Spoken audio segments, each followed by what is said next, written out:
dream about the lottery. What we might have done if we had entered anyone. We're each convinced that nothing would have changed. But if this were the case, why is it a conversation anyway? Losing touch, are we losing touch now? He said, why, what a terrible time to be alive. You're prone to overthinking it. Why, what a terrible time to be alive. You're prone to second guessing it. Hey, pretty smiling people, we're alright together, we're alright together. Hey, pretty smiling people, we're alright together, we're alright together.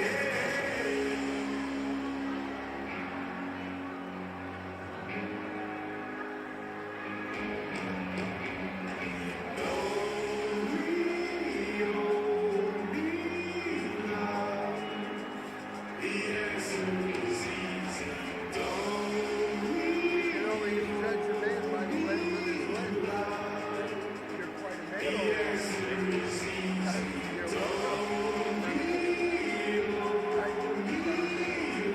Yeah, they would be. Exactly.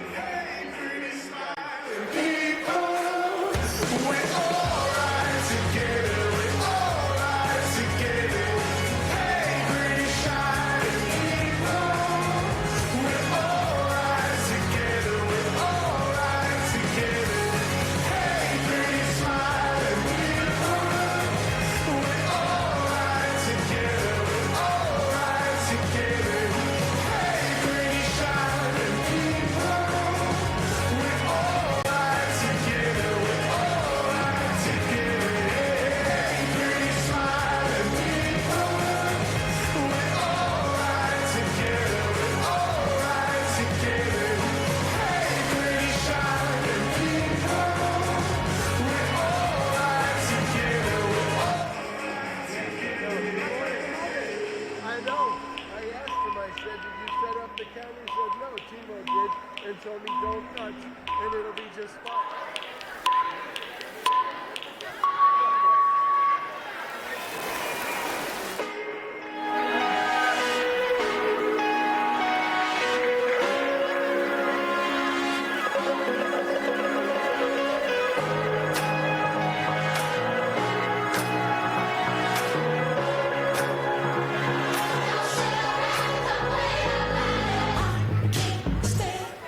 Waiting around and dance.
GIC 2019.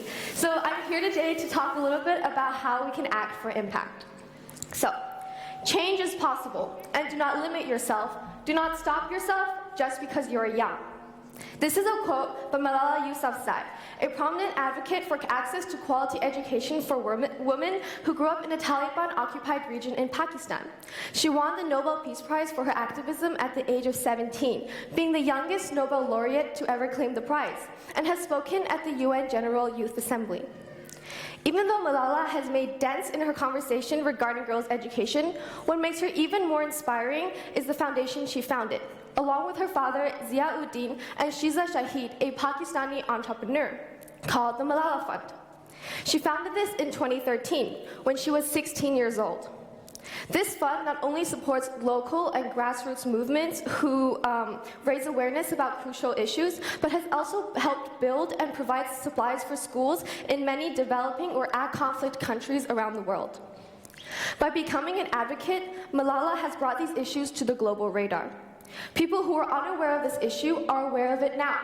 People who were already aware are now inspired by a dedicated, well-spoken, and spirited young girl to finally do something about it. And by creating this platform and her foundation, she has an avenue to make concrete change beyond fleeting words, thoughts, and prayers. By speaking, she has allowed the world to wake up, but by acting, she makes the world ripple. So, raising awareness is the first step to making the world a better place. But words without action means nothing. We educate people about global issues with the hopes that we will resolve them, but if we do nothing about them, they will never be solved. With many GIC conferences having been held at WAB, there has definitely been a lot of talk about, well, global issues. For many issues, we have passed the first threshold of speaking. So now it is time to divert the endless flow of chatter and actually make an impact in the world. It is time to act for impact now more than ever before. Looking at the news, we see the world on literal flames, from the Amazon rainforest to Indonesia to the California wildfires. The UN is telling us we have 11 years before the damage done in our climate is irreversible. We have been tasked with solving increase in income inequality, resource depletion, and notably climate change. It feels like the future we will inherit is hopeless. And as youth, it may feel as though our powers are limited, restricted by the pressures of school, college, limitations on where we can go, what we can do. All of this burden, but we can't do anything about it, right? No, that's not right. That is not true. Look around this gym right now. Look at all 900 of us. If we combine all of our efforts, big or small, into one collective movement of youth, we can be a sincere driving force to lasting world change. Just see what we have done already. One of us, Malala, has built schools for girls in countries where girls are not encouraged to go to school at all. Another one of us, Boyan Slat, founded an NGO called the Ocean Cleanup, where they plan to collect plastic from the ocean on a grand scale, with giant buoys with nets that follow ocean currents to collect plastic, something he designed when he was 19. Even here at WAB, we see examples of youth making a difference in our community. We see refugee outreach hosting walkathons to raise awareness and money for refugee camps. We see groups that visit elderly homes, teach English to local helpers, groups that take care of the animals around WAB, partner up with migrant schools, orphanages to help give them better resources. We know that we have the power to make a difference, so now it is time to take the next step. Creating change is a lasting cycle. First, we must bring these issues to our awareness. Next, we keep understanding the issue to know how we can solve them. And lastly, we act to resolve this issue. All this happens while new issues continue to appear, whether completely new or something within the topic we have never noticed before. And it keeps going. But as the cycle continues, our world becomes a better place. Therefore, together, using the power of youth, we must keep this cycle going by continuing to do more. If the cycle remains stagnant, nothing will change in the world. I'm not asking you to go out there and win the Nobel Peace Prize at the tender age of 17 or invent a device that solves global warming. Just simply do whatever your next step is, whether that be joining a service club, being kind and compassionate to those around you, or even bringing a water bottle to school, or figuring out how you can expand what you're already doing to make it more comprehensive and impactful. It is time for us to act for impact and live in the future that we create. Thank you.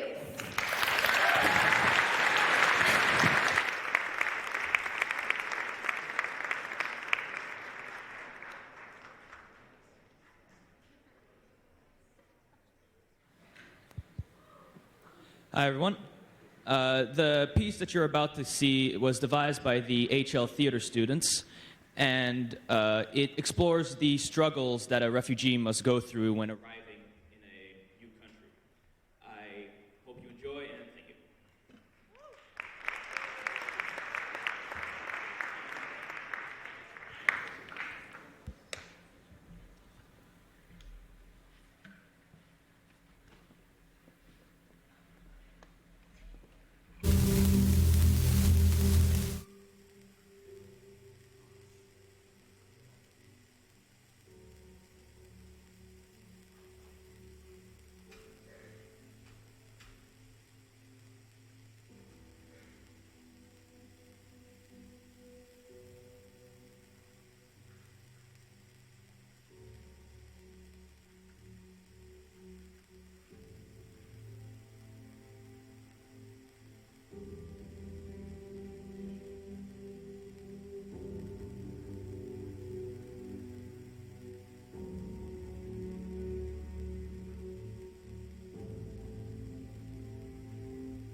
Good morning. I'm Regina Waiter, and I am one of the middle school counselors here at WAB, and these are my two daughters. I'm Nova Waiter, and I'm in 5th grade. I'm Ivy Waiter, and I'm in 4th grade. For this October break, we spent a week volunteering at the Juara Trail Project in Tiamat Island. It's a short documentary that was made about JTP.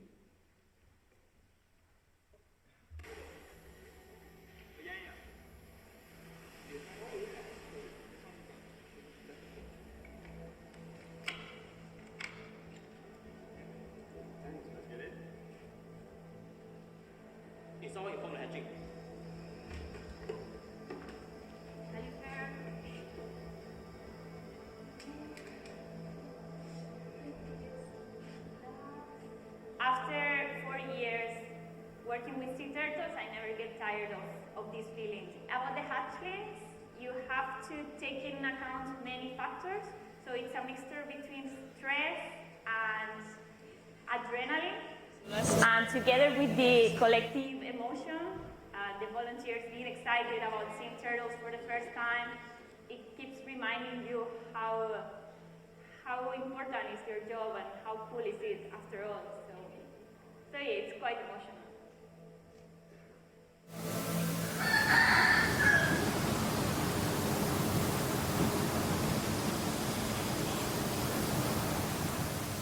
The main objective is to sustain the population, to increase the population of the sea turtle, marine sea turtle. The threats of sea turtles faces currently mainly from human activities for sure.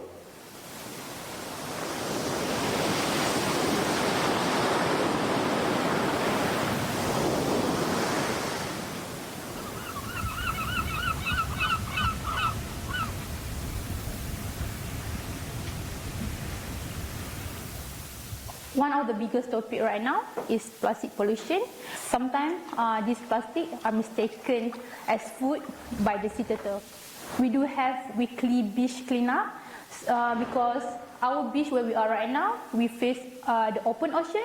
The open ocean carry a lot more rubbish. We have to do the beach cleanup because if we don't do it, all this rubbish gonna stay there for the next 100 of years.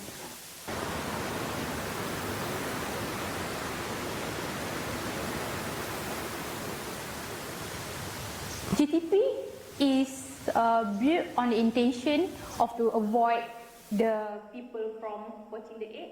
Many locals used to eat turtle eggs for poaching. Luckily here we have managed to control it here in Juara with the hatchery. So what GTP do over here to help the nesting population here in Tioman is that we do patrol every single night from March until October. What we do, we look for turtle trap. When there's turtle trap, it means there are mother that come to the beach. So we have our local egg collector that we're gonna try to find the eggs, and then we find the egg, we're gonna relocate this egg into our hatchery. So we try to reproduce the natural conditions as much as possible. So we will make a new nest to place the eggs at the bottom.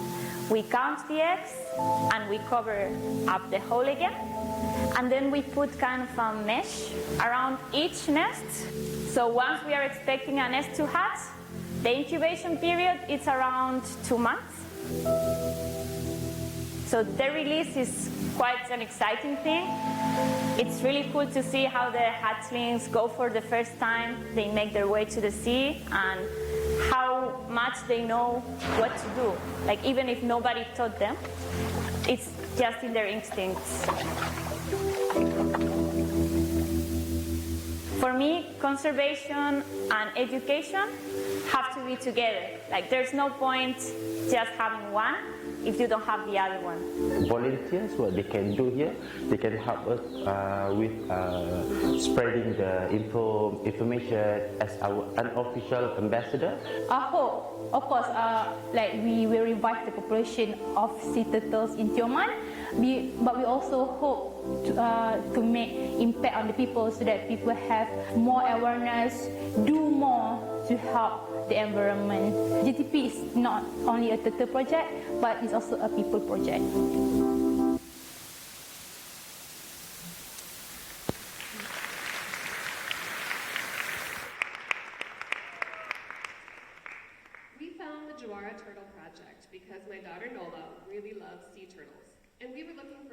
experience. We didn't want to just see them or swim with them, but we wanted to do something to make an impact.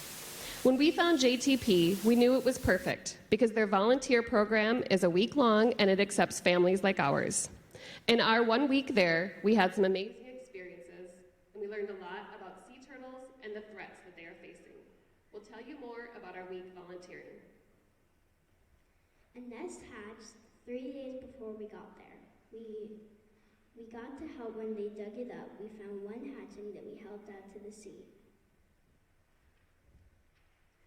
We learned that the problem of plastics is getting worse and needs to be solved. Before JTP, we were kind of worried. Now we are so much more. It feels like some people in the world don't want to solve the plastic problem, so we started to, and you can too. We learned that we need to make changes in our life to reduce plastics from getting into the environment, like reducing the amount of chip bags, snack packs, candy wrappers that get into the trash. We had to do chores every day to help the staff while we were at the project. By doing this work, we helped them to have time to do their other work or even just get some rest. We did things like cleaning up around the site, raking leaves, and giving informational turtle talks to tourists that would stop by the project. Another important chore we had was beach patrol at night. We had to get up in the middle of the night or just before sunrise and walk the 1 kilometer beach to look for turtle tracks and nests. The activities and chores we did were all to help, either the environment, turtles, or other animals. It wasn't just fun and games, but sometimes it was fun. You can do some of the same activities every day, like if you trash on the ground or a bottle, pick it up and recycle it. Some of the work was fun and easy, but not all of it. We had to help an animal welfare project to help stray cats, which was dirty and stinky. It was hard, but we knew it was important to help the stray cats. Like the video said, JTP is not just a turtle project, it's also a people project. The Jawara Turtle Project brought us closer together as a family through the shared time, the experiences, and the very close quarters that we stayed in. We learned a lot from JTP about our impact on the environment and sea life. We also learned from the staff that worked there and dedicated their lives that hard work and dedication of passionate people can make a huge difference in our world.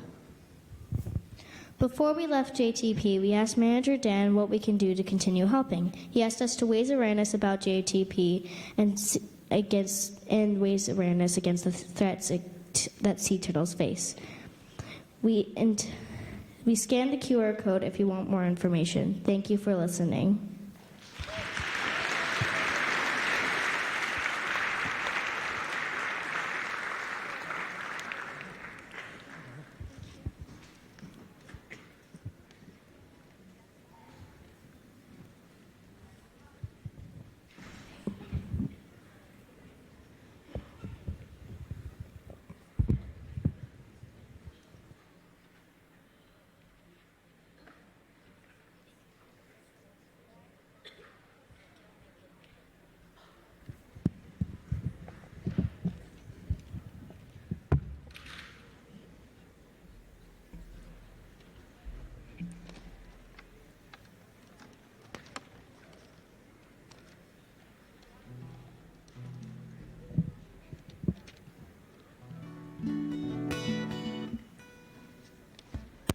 Hi, my name is Kaylin, and I'll be performing an original song.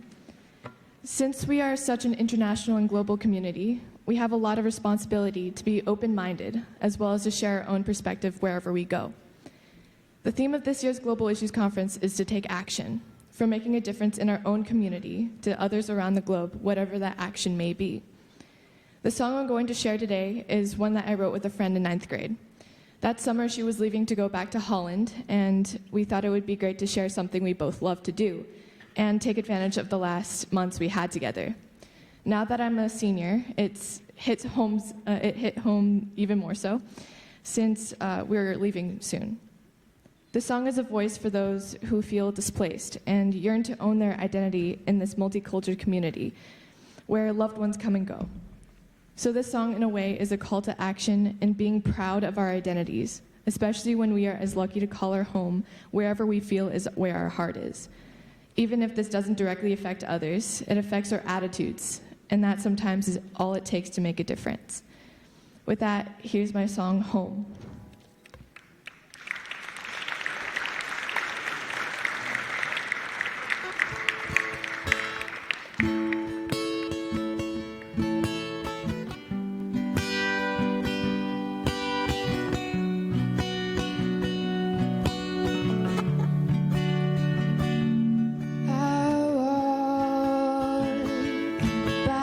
House, knowing she is inside.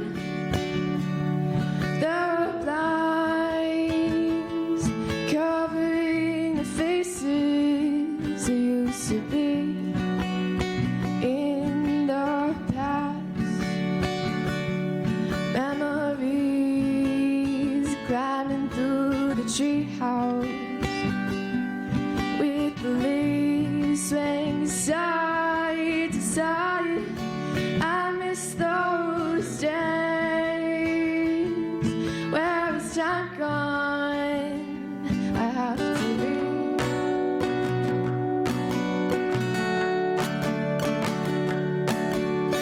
This is where I grew up, where I used to live. What I call home, where I fell down, where I made mistakes, where I broke my heart, but I got up. I survived. I'm alive. I am home.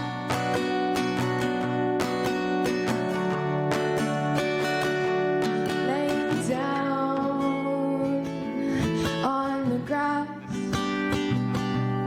I look up to the sky.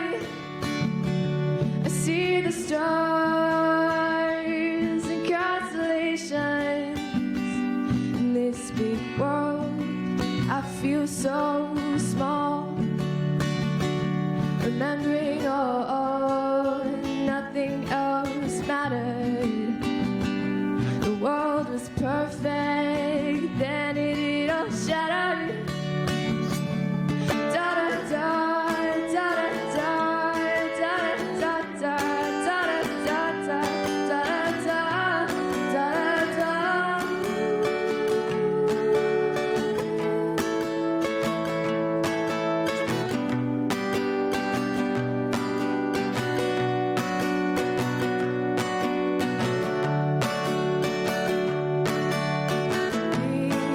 This is where I grew up, where I used to live. What I called home, where I fell down, where I made mistakes, where I broke my heart, but I got up. I survived. I'm alive. I am home. One more time.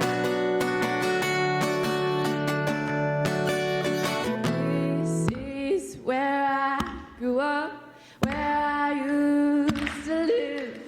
What I called home, where I fell down, where I made mistakes, where I broke my heart, but I got up. I survived. I'm alive. I am home. Thank you.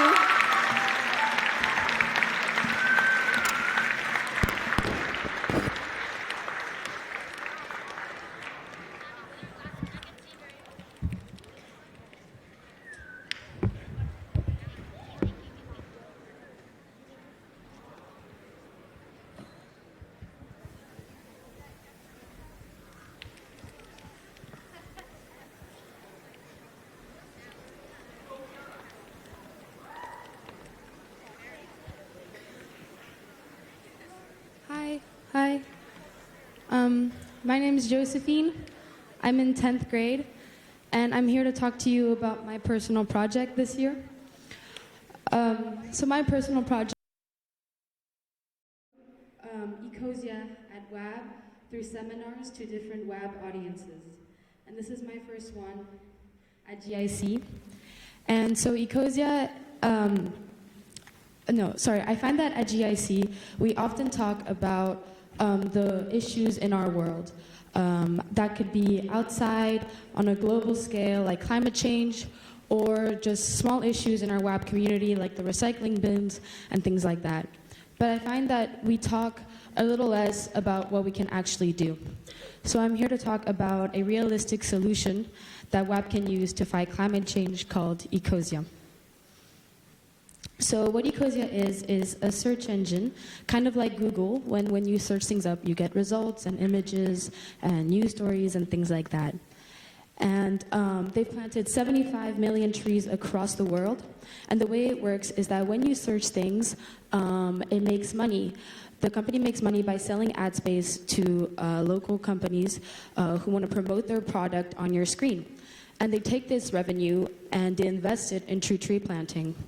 So they have 8 million users across the world. Ecosia is an amazing company that really strives to act for impact in a simple way. And now we're going to put up a small video. So this is called Tree Update Episode 18. So what Ecosia does is that they have short videos and a little bit of writing to kind of like update you on how the trees are doing and with their partnerships across the world.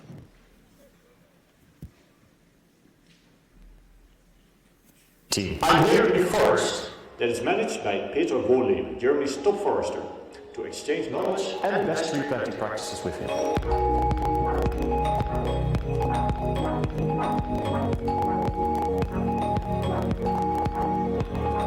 With our partner in Kenya, the Greenbelt movement, we have now planted 800,000 trees around rivers and watersheds. In August, we'll go to Kenya to see the result of this work with our own eyes. Making sure that the trees have been planted in the right way is something that we do for all our projects, whether we use satellite technology or visit the project directly.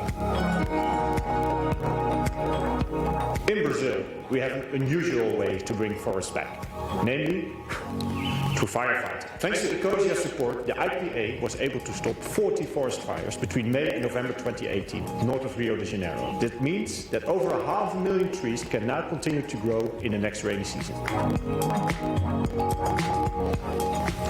Together with Elan reforestation projects, we have planted 12 million mangroves on Madagascar last year. And we're now entering a new planting phase. In the estuary of Aklamboro, we will plant 6 million mangroves in the coming year. And the result of earlier planting can already be seen from space.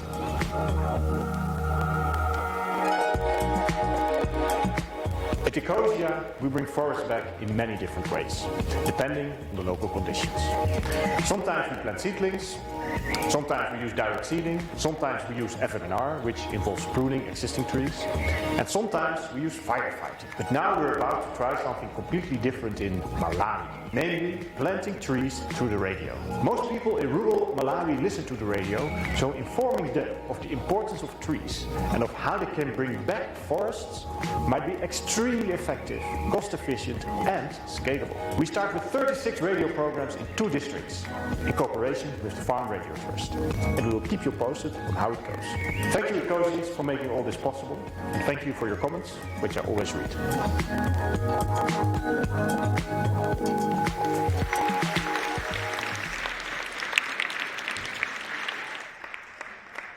So that was the short tree update. And so when you use Ecosia, it takes around 45 searches on the internet to plant 1 tree. So every time you search something, your tree count goes up by 1, which tells you the number of trees that you've helped plant. To fully fund a tree by yourself, that's around 45 searches. And a student averages 5 to 10 searches a day.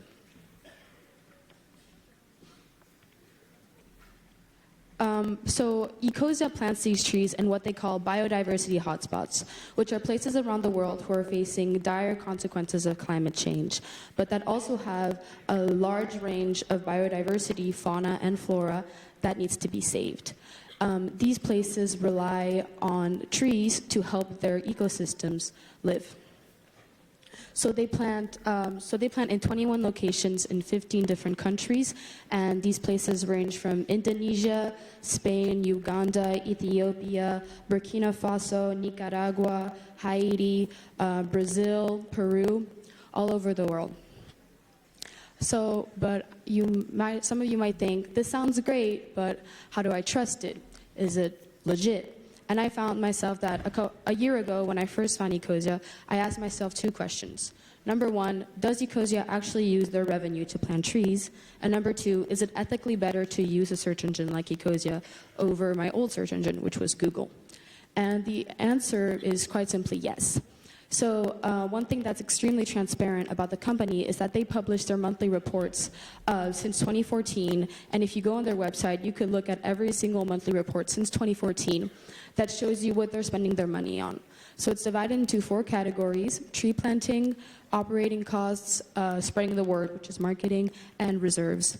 So on average, they spend around 80% of their surplus revenue on tree planting, and or 47% if you count operating costs. And it even tells you where they're planting trees. So you can see in September 2019, they planted 3 million trees across the world in places like Nicaragua, Burkina Faso, Ethiopia, Madagascar, Indonesia, and Brazil. And so now that you know the basic information about Ecosia, I want to tell you how it affects AdWab. So if one person downloads Ecosia, that's 19 trees in 1 year.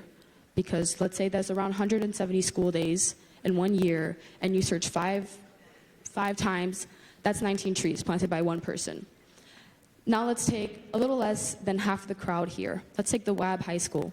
If 400 students were to search 5 times a day in a school year, which is 170 days, that's 15,111 trees planted by the WAB High School community. And that's half the crowd here. So thank you so much for listening to me today. I really hope that it inspires you to download Ecosia on your computers. It's a really easy transition. It takes like 3 minutes. It becomes your default browser, and then you just start planting trees. This is what it looks like. And I know it's a simple solution, but I really hope that I inspired you to, as WAB says, make a difference. Thank you.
Boston, Massachusetts on February 22nd, 2004. My first memories are me playing with rolling in the garden, heating up my baby bottle in the microwave, playing with dolls, stealing my brother's toys. I remember my mother making a cake. I remember my mother cooking my favorite meal. I remember my mother helping me braid my hair. I remember my mother in the abaya. In my dreams, I used to run away from the bad guy. I used to fall perpetually into a dark abyss. I used to escape to the beach. I used to be a figure skater just like Yuna Kim. I love chocolate. I love Cadbury chocolate, the pumpkin candy kind. I love playing sports. I love my family. I love my older brother. Since 5 o'clock this morning, I've been stressed. I have been stressing about college apps. Since 5 o'clock this morning, I killed 3 mosquitoes, which bothered me a lot. What interests me now is how I'm going to pass physics. How to get a good grade in IB diploma. Where I will end up next. Current situation in the Mediterranean. I cannot understand why we had deja vu. Where certain human lives are retained more valuable than others. Why people don't care more about climate change. Why people can't listen to one another. I wonder how the future of humankind will play out. I wish my home was closer. I wish that I could become a young billionaire.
Once again, thank you to the APAC dancers for your amazing performance.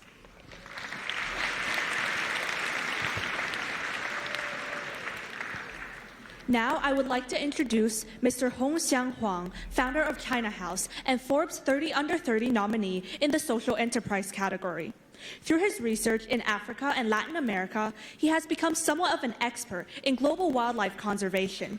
He has also played a huge role as an undercover journalist pretending to be an ivory buyer in the Oscar shortlisted documentary, The Ivory Game, which was directed by Leonardo DiCaprio. Considered my hero by Jane Goodall, he will be sharing his experiences from the documentary and what you can do to make a difference for the wildlife conservation cause. Please put your hands together and welcome Mr. Hongxiang Huang.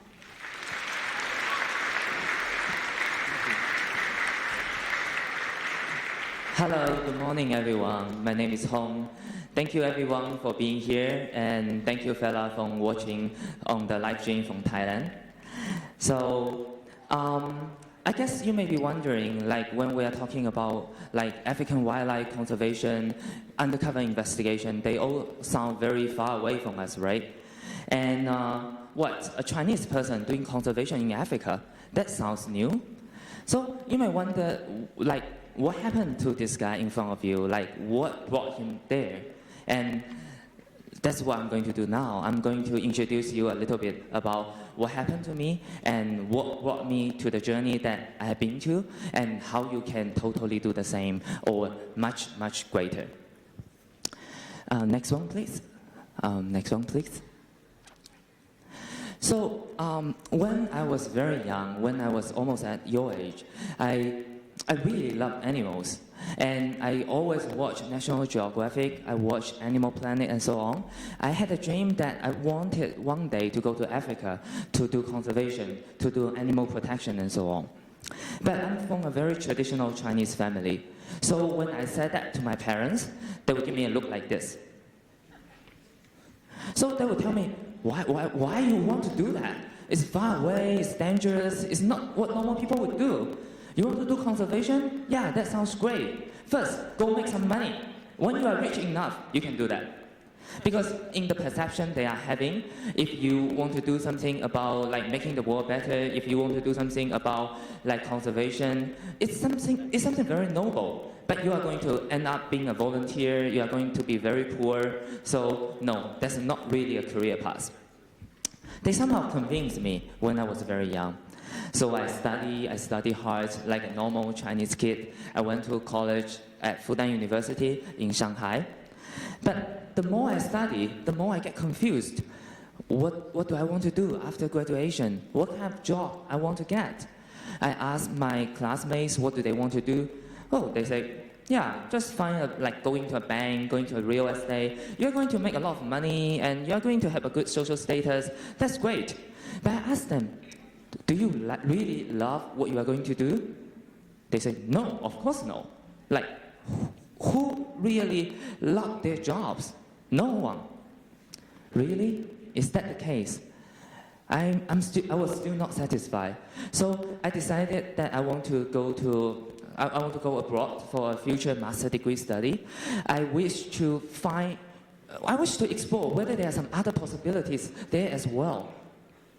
And later on, I got offer from some universities around the world. I got an offer from a university in Japan that would give me a full scholarship. The kind of college that you go to, that you can go there free and you may have some leftover. And another offer is from Columbia University in New York. And that is the kind of like college that you are going to go there and spend a lot of money. So I was hesitating, which one should I choose? So I asked the future mentor in the university in Japan, hey, professor, if you are me, how would you choose? And he told me, Hong, you should go to Columbia University. If you come to my university, you are going to see some interesting people. But if you go there, you're going to see a lot of interesting people. You should go there. At that moment, I feel he was lying to me. I feel he just did not like me. He did not like me to be his student. Because usually we are talking about university, we are saying, oh, this university has better teachers, you are going to have a better jobs after graduation. Like, interesting people, what is that? How could that matter? But because of some reason, I went to Columbia, and my life really changed there. Next one, please. So at Columbia, I met a lot of interesting people as my classmates and my teachers and so on. And I realized the places that I used to feel so far away from me, Africa, Latin America, those dream places that I wanted to be, a lot of my teachers and classmates, they have been there. So it's not a big deal. It's not too difficult. It's not somewhere that is really far away from me. And when I asked my classmates what do they want to do after graduation, they told me this. Oh, I want to go to Latin America. I want to go to the Amazon to do conservation. Oh, I want to go to Kenya. I want to do education in the slum. I want to change the poor kids' future. And one of my most weird classmates is called Brian. It's the guy you saw, like you see on the PowerPoint, the smiling Canadian guy. He's so weird. He told us, every day in the morning I wake up, all I'm thinking is how to end extreme poverty in this world. We were very shocked because usually every day in the morning we wake up and thinking about what do I have for breakfast. So one day I pulled him over. I asked him, "Hey Brian, Columbia University is expensive." Yeah. Aren't you worried that if you are going to do this kind of like charity kind of work in future, you won't even make enough money to pay your tuition back? It's not a good business. So I asked that, and then he smiled, and then he explained to me what is NGO, what is international organization, what is United Nations. He told me, no matter you want to do conservation or poverty reduction in this world, they are all professional works. It's not like you want to do something good for people, you want to volunteer, and then you can help. You need to learn and master a lot of professional skills. But at the same time, as professional works, when you're going to do them, you are going to make enough money to keep yourself alive. You're going to make good money. Oh, that's important for me. So I realized, maybe in this world, there's still so many things I don't know. And because of not knowing what's going on outside, because of not knowing what are the possibilities, I could not find a way that can lead me to my dream. So I decided to also try to go out of my comfort zone. I decided that I want to see a bigger world, so I was looking for opportunity like that.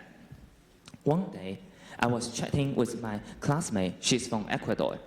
And she's telling me, "Hong, you know that? In my country, we have so many Chinese people. They're here in our country eating our wildlife, destroying our environment. Our president has almost sold my country to you, China." I was like, what? My first impression, to be honest, was I didn't know there's a country called Ecuador. Where is that? So I was very shocked. In a country that I feel like so unfamiliar to me, why would there be so many Chinese people? And what are they doing there? I'm so interested. So I wanted to go there to have a look. And you would know when you are in college, there's something called some grants in the university that you can try to apply. If you succeed, you are going to get some money from your school, and you get to travel and do some interesting projects. So I tried to apply a grant in Columbia University to help me go to Ecuador for independent research to understand the impact of China to the local sustainable development.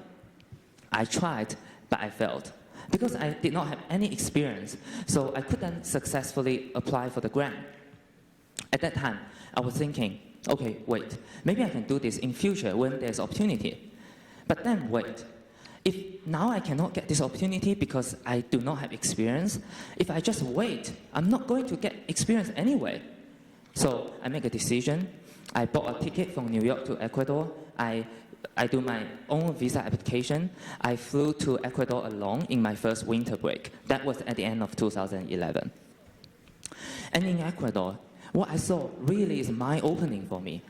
I realized, wow, there's so many Chinese people in this country. They are here running shops, restaurants, like building roads, building hydropower, doing mining projects, like oil project, and so on. And there are so many social and environmental conflicts that are related to China there. At that time, there was one Chinese mining company. They're going to open a copper mining in Ecuador. In their minds, they feel like we are here to help the local people because we are here to do this for economic development. With the mineral coming out of the ground, you are going to make a lot of money. You can build roads, schools, hospitals. So local people should be really thankful for us. But the NGOs, they do not think that way. They are seeing this project is going to destroy the environment, it's going to hurt the indigenous people's livelihood, and all the benefit is going to be taken away by the foreigners. The NGOs try to write letters to the Chinese companies. They want to know what's going on, and they want to know how this project will in fact impact their future. They got no response. Why? When I interviewed a Chinese company, they were telling me, NGO, what is NGO? Non-governmental organization? Are they anti-governmental organization? Like, what are they? And also, we're here invited by the president. If you local people have any problem, you should talk to your government. Because in the Chinese company's mind, you nail the government, and then you don't need to talk to the communities, the NGOs, and so on. At least, not in the way they did in China. So later on, the NGO decided to do one thing. They organized a group of women. They went to the Chinese embassy, pretending they are applying for visa. And when the door opened, they rushed inside and they tried to lock the door and they tried to scream and protested outside the Chinese embassy. They called this Occupy Chinese Embassy. So through this, they want to get their voice out. They want to let the people know they are against this project. So I interviewed the NGOs, I interviewed the Chinese company, I interviewed the local communities and so on. Later on, I wrote down what I saw as an article. I published that on a Chinese media. And from then, my life path changed. I got to realize today, no matter in Africa, in Latin America, wherever it is, there are already so many Chinese people there. But although Chinese people has already gone out of China, they are all over the world. But because of lack of understanding of local culture, local language, local custom and local social system and so on, they are usually not well integrated into the local society. They have a lot of conflicts with local society regarding social and environmental issues and so on. I got so interested in this topic. So later on, I went to Peru, I went to Brazil, I did a lot more research about this topic, and during this, I saw a lot of interesting things that I had never expected.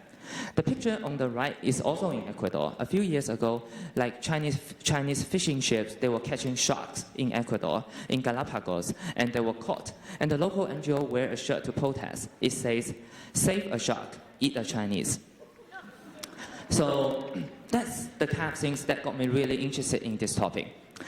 And then in 2013, I graduated from Columbia. Because of all this experience, I actually got some offer to, for example, work in Columbia University in the Latin America Study Institute. But I feel like there's one place that I really want to go and haven't been there. That's Africa. So I was looking for opportunity for that. Next one, please. Luckily, at that time, there was a project in South Africa, it's called China-Africa Reporting Project. Essentially, what they do is they sponsor Chinese journalists to go to Africa to do investigation on various subjects. At that time, they were looking for some Chinese person to be in Southern Africa for 3 months to do investigation regarding wildlife conservation. I got that opportunity, and then at the end of 2013, I arrived in Johannesburg. At the very beginning, I wasn't very sure why they want to find some Chinese people to do this, like why specifically Chinese people. But then, when I walked into the ivory market in Southern Africa, for example, the pictures you are seeing is from Maputo, Mozambique. So when I walked into that kind of market, I realized the reasons.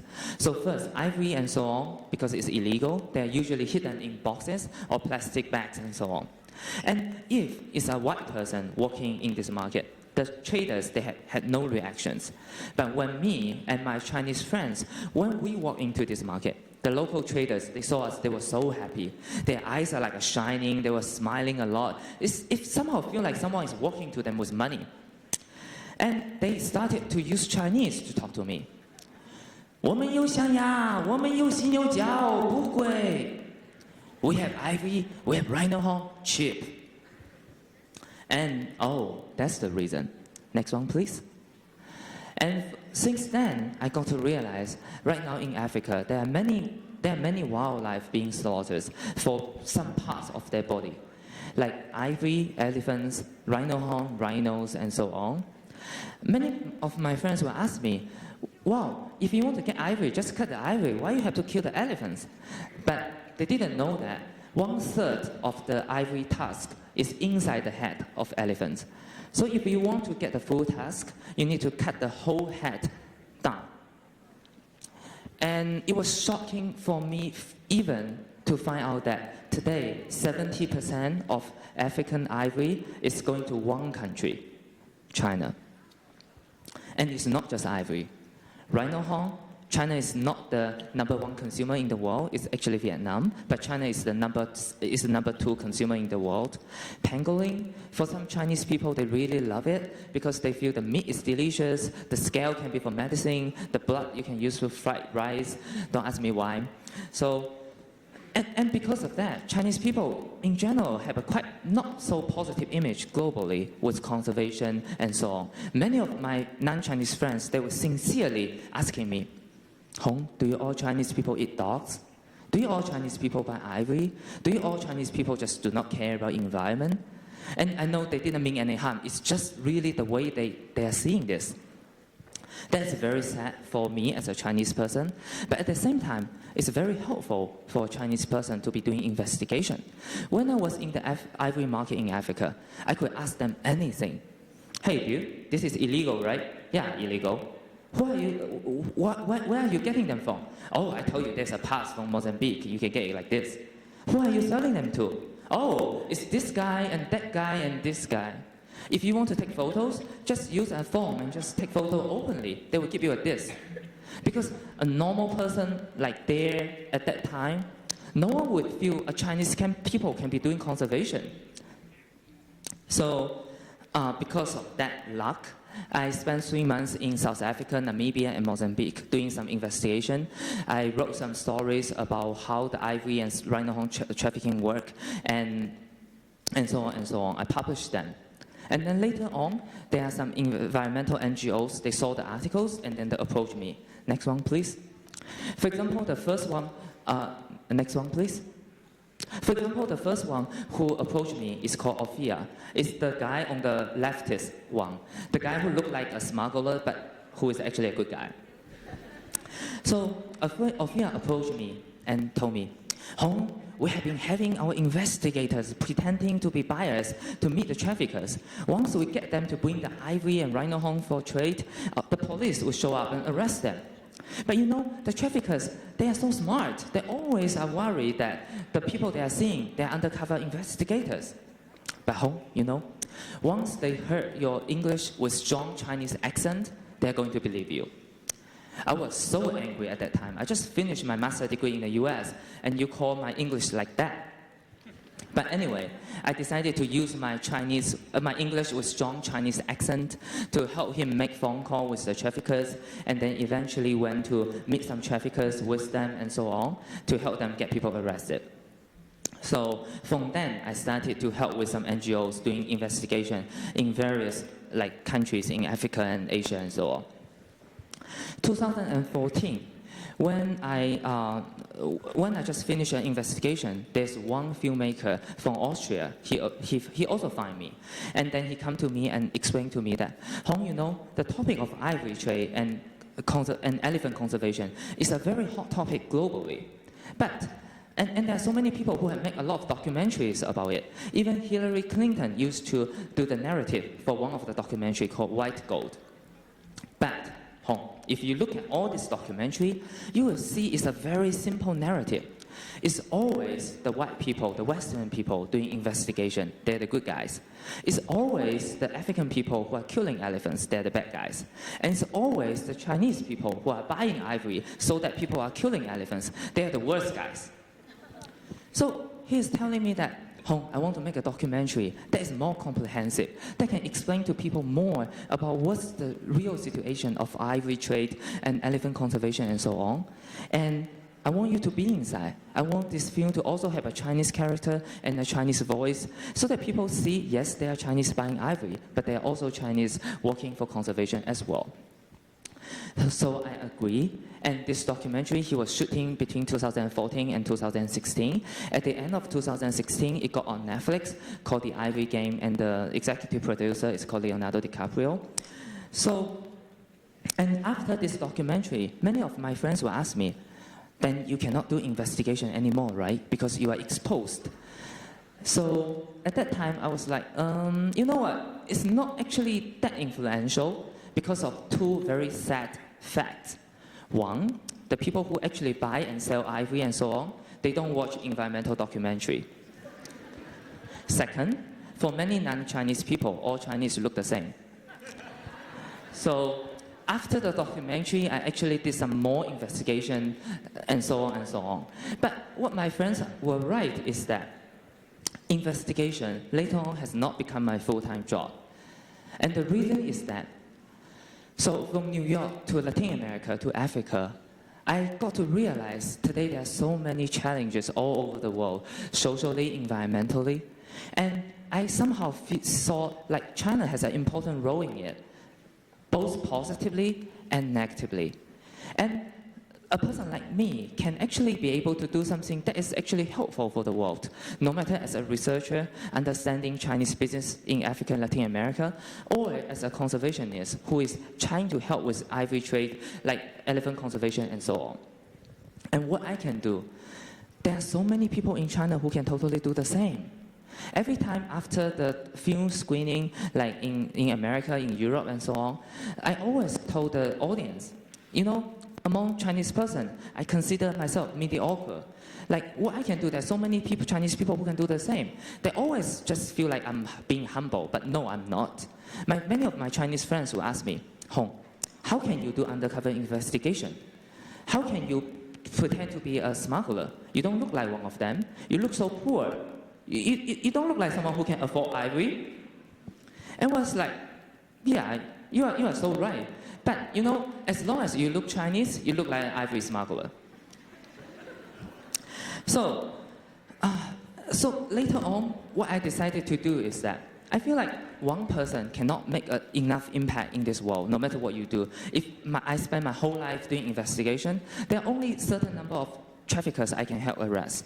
But if one person become one group of people, if it can become one generation of people, it would totally be different. Next one, please. So in 2014, I decided to do something. In Kenya, I started an organization called China House. And the idea is that I want to bring more young people from China to Africa to learn about wildlife conservation, to learn about community development, to train them how to do research, how to do communication with people that from totally different cultural and background with different values and so on. Essentially, we are operating like a school. Next one, please. We are operating like a school. On one hand, we provide a lot of educational programs for young people in China that to go to the global south, to do research, to do projects about conservation, about community development, about Chinese species overseas, like what I did before. On the other hand, also like a school, we are working with many NGOs, we are working with many universities, we are working with United Nations, we are working with some big companies and so on. We design and run a lot of projects together. Next one, please. So, for example, we do conservation. Next one. We do some kind of like women empowerment project in Africa as well. Next one, please.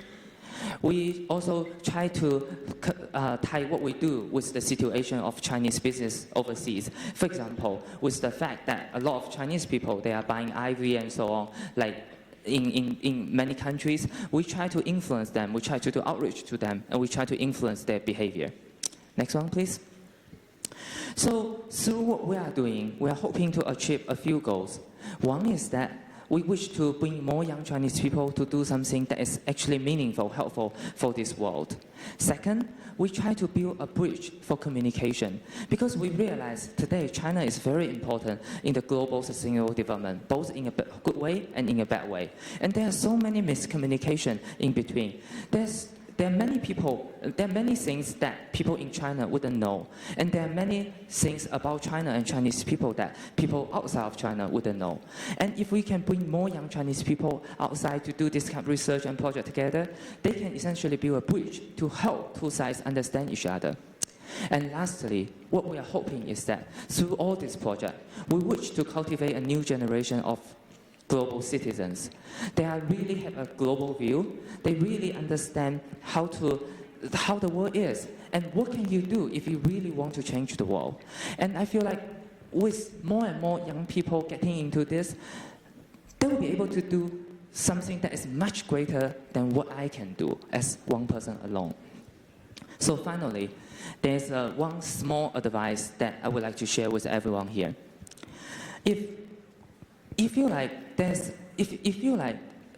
globally there are some issues that you really care about, that you really want to make a difference, maybe it's conservation, maybe it's women empowerment, it could be many, maybe it's climate change, and if you feel like you cannot do anything about it, just keep learning. You realize there are many things that you can do about it. And if you feel like there are some global issues in this world that you feel like you already know what to do about it, you somehow have a feeling that, oh, if I get to do this, then it will be fine. Then, slow down, don't hurry, try to learn. Try to learn more about what it is before we try to be a volunteer, before we try to feel like we want to change people, we want to help people, because it's only after deep research and learning about the situation that we can really make some difference. So essentially, basically that's it. And welcome to come to my workshop this afternoon. Thank you.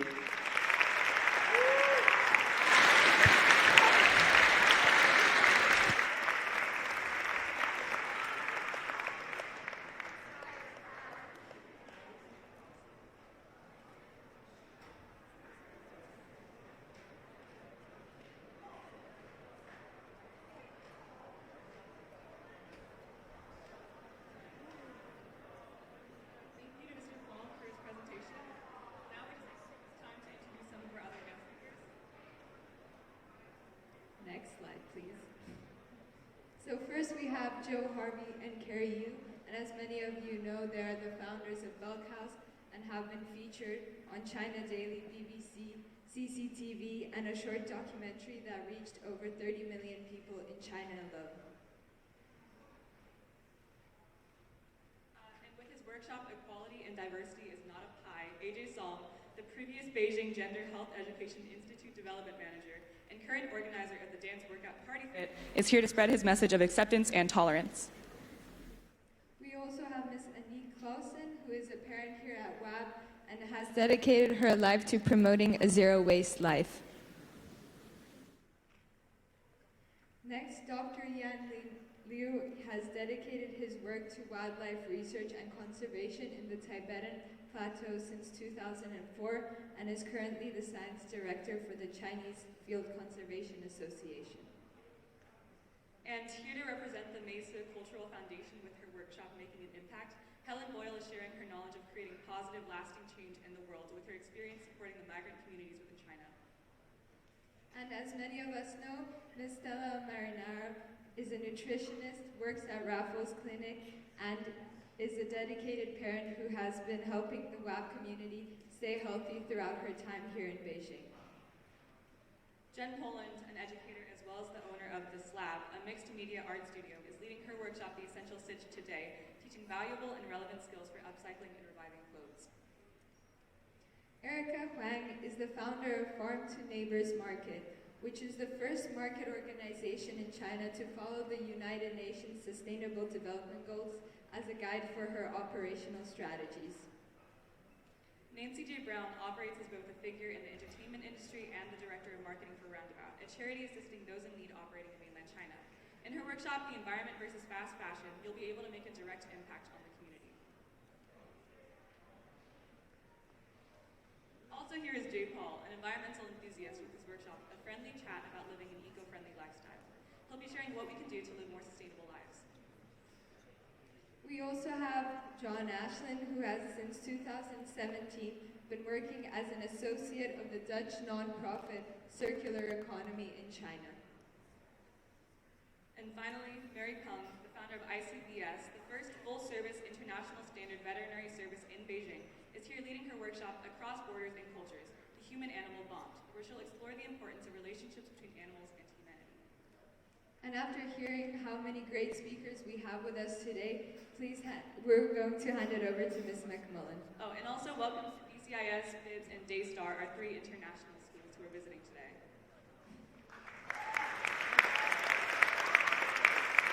Thanks, guys. Can we give a massive round of applause for every single act, every single speaker and performer that's been up here, and a special thanks to our keynote, Hong. So guys, you're in for a treat. 150 kids today are going to be presenting to you. You've got 12 guest speakers. Learn, listen, but make sure that as you're listening, you think about how you're going to act afterwards to make an impact. If you're teachers, if you're a 90s kid, if you were a teenager in the 90s, you're in for a real treat, especially if you like Britpop. Please put your hands together for our grade 10 and 12 band, perfectly adequate.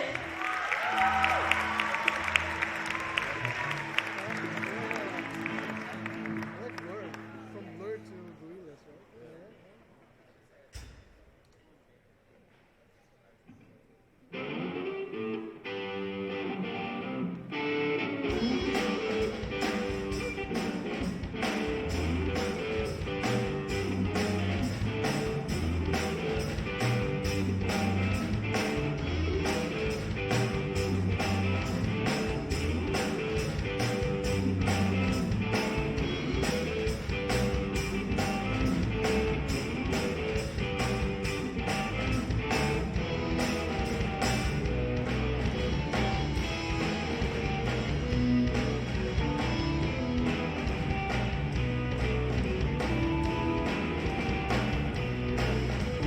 Taking the fun out of everything, making me run when I don't want to think.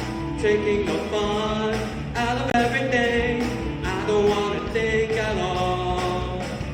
There's no other way, there's no other way. All that you can do is watch them play.